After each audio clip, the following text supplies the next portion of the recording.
Hey, what is up guys, Redoctane here, and welcome back to another video. Now today we are going to be reviewing the Beats Solo Wireless 3, or Beats Solo 3 Wireless.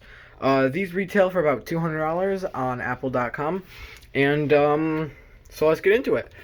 I have been using these headphones for about a day now. I just picked them up yesterday. So, some of the stuff like the charger is going to be out of the box. I have the charger right here. So I guess that's what we'll kind of start with. But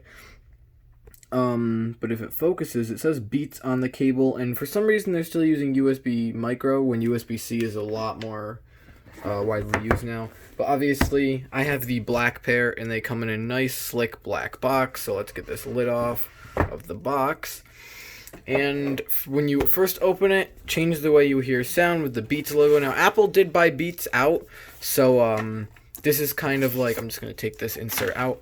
This is kind of a, did they change anything good or bad, and is it really better that Apple owns them now? So first thing, when we take it out, is the headphones and the case. Now they did change the fabric of the case, which I'm not fond of. I did like the smoother material of the older cases, but that's not that big of a deal. Opening it up, the new headphones I think are very nice. They're matte now. So if I can get them out of here with one hand, that'd be nice. But they are matte now instead of the old fingerprint sensitive material. I hate the fact that I can't get these out. There we go.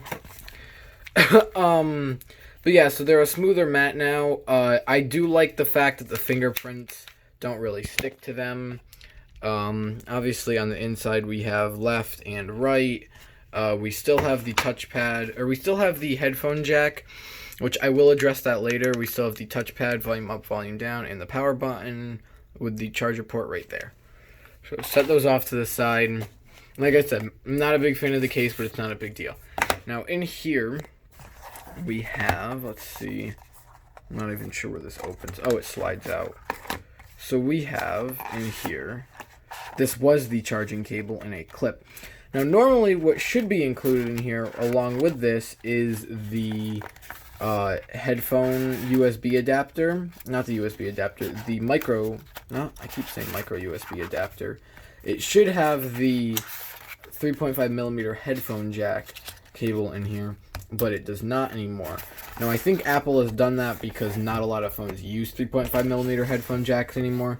But nonetheless, I still think it was bad to take that out just because some people, or people like me who own like a Nintendo Switch, can't use Bluetooth. And I know Bluetooth is becoming a lot more prominent nowadays, but I think for the people that cannot use Bluetooth, it does kind of suck that you now have to go out and buy a separate cable instead of the nice quality one that Beats used to include. Now obviously if you have an old pair of Beats you can use that, but it doesn't always feel the same. So the last thing is this, which I even haven't opened on my own just because I think it's just instruction manuals, which it is. Now it does say right here, wired playback. Plug in a cable, sold separately now. Let's see if I can focus in on that a little better. Plug in cable, sold separately. This is the one thing I don't like anymore about the fact that Apple owns Beats. Plug in a cable, sold separately for wired mode. To conserve battery or when battery is depleted.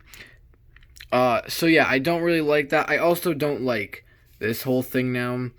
I understand Apple owns them, but it's Beats, and I feel like they should still keep that all inclusivity. It very much feels like Beats is now an Apple-only product. Like, the guide in here is literally for iOS only, which obviously it works the same as on Android, but I still think it should just be a little more inclusive. Obviously, that's how Apple and all of them are. And then the rest of it is just safety information. Overall, they're nice headphones, but I personally, aside from the matte, which I really like, think that Apple kind of downgraded Beats. I do like the matte. I don't really like the case. I get the case is a little more protective, so I can kind of like not be upset at that. But the one big deal breaker for me that I don't like is the fact you have to buy the cable separately now, because if you're spending $200 on headphones, you would want the cable with them. But without further ado, if you guys did enjoy this video, please do leave a like and subscribe to the channel, and I will talk to you next time. Peace!